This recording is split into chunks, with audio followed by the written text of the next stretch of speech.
Want to unlock Travel Town's hidden treasures faster?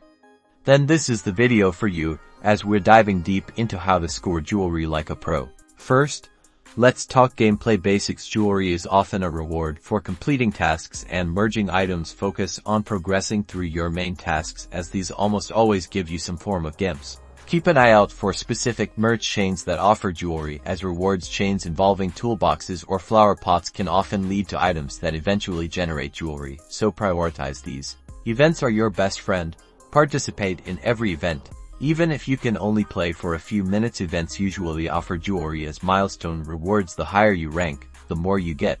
Pay close attention to the event rules and focus on strategies to maximize your points. Sometimes, focusing on quantity over quality of merges will help you climb the leaderboards. If you are looking for a quick boost, in-app purchases are an option. Consider buying bundles that offer a good amount of jewelry and other useful resources. Always compare prices and consider the value you will get.